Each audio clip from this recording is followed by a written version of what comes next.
It's Friday at DSEI, it's the final day. Today we've got a lot of packed in, as we have had for the whole week. Today the focus is very much on SMEs, it's on innovation, it's on science and technology, and there's a series of presentations running throughout the theatres all day which really capitalise on that. So whether that's naval, whether that's in the land, East Theatre, whether that's in the West, whether that's all across the North Hall in the Security and Special Forces area, there's a lot focusing on SMEs and apprentices today at the event. First up of note in the East Theatre is the DGP Innovation Challenge. This will be outlining the next stage for the Defence Growth Partnership and inviting SMEs to get involved and work with the government on creating innovative new products. Later on, also in the East Theatre, is the Rising Stars reception. Now this is something that was new in 2013.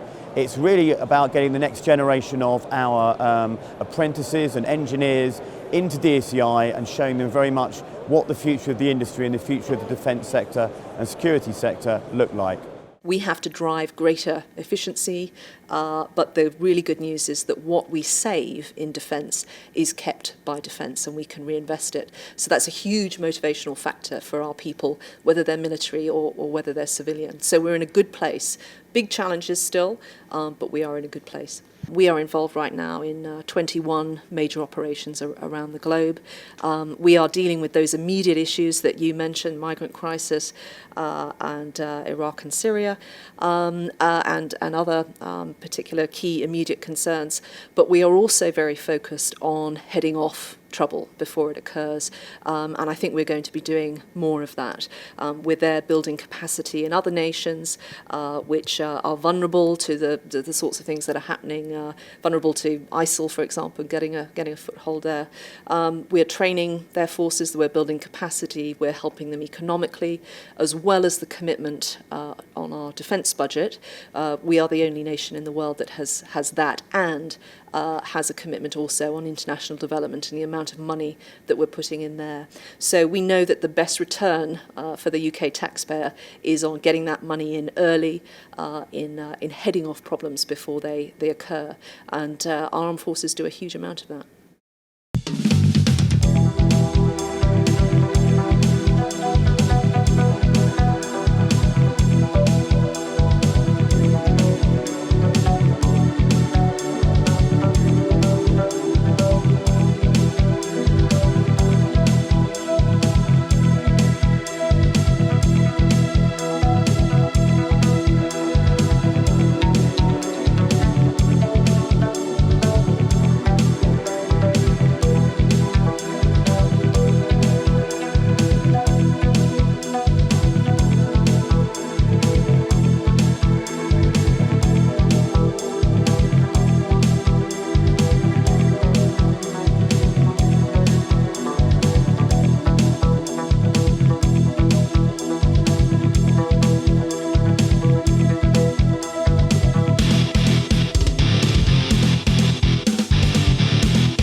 Delighted to be here, and what a week for the Chief of the Air Staff to come and present to this exhibition. This week in September, exactly 75 years ago, that the Luftwaffe launched its biggest raid of World War II on London. The clues as to what faces today's generation of UK airmen and influences the next and the defence industry are all there, hidden as they so often are in the events of history. It is clear that air power offers great utility to the nation, and this dynamic will not change. But I suggest the role of industry in its delivery is changing, subtly, perhaps gradually, but it will be significant, to the extent that the future of the UK defence aerospace industry and the Royal Air Force is now as one. Air power, by its very nature, has been at the forefront of technological development since its birth, and technology will inevitably have a part to play in our solutions. But there is something much more fundamental that we can do first: think. To be more specific, that is to demonstrate thought leadership, our ability to think new and difficult problem areas to identify innovative solutions.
CD is simply about military capability and achieving a military advantage for UK armed forces. And it's about achieving that military advantage through accessing advanced technology. And in 7 years, we've brought in over 5,500 proposals. And interestingly, 57% of those proposals have been from SMEs. Although I have to say that of all those 5,500 proposals, a number of them did contravene the laws of physics, and it's interesting to see that Star Trek transporters and invisibility cloaks are still alive and kicking out in the research world. My name's Lieutenant Colonel Doug Bowley. I'm a UK military general surgeon. One of the signature injuries of the IED-based conflicts that we're seeing now is bilateral lower limb injury associated with pelvic injury and particularly genital injury. Blast injuries are amongst the most difficult injuries that a surgeon may have to encounter and try and manage. In late 2009, I first became aware of people having these really severe genital injuries, and then in early 2010 we started looking at what we could do. And an obvious thing was not prioritising hormones, which is what had happened before, leaving small pieces of testicle intact, but could we actually do something where we got the sperm out of them at the time of the injury? We were increasingly seeing guys who would have died in previous wars survive to rehabilitation. DSEI is an opportunity for the Royal Navy to articulate its interest in technology and innovation. We have a large number of apprenticeship schemes, and we encourage the investment and education in the science and technologies that support both the Royal Navy and, of course, transfer across into British industry as well.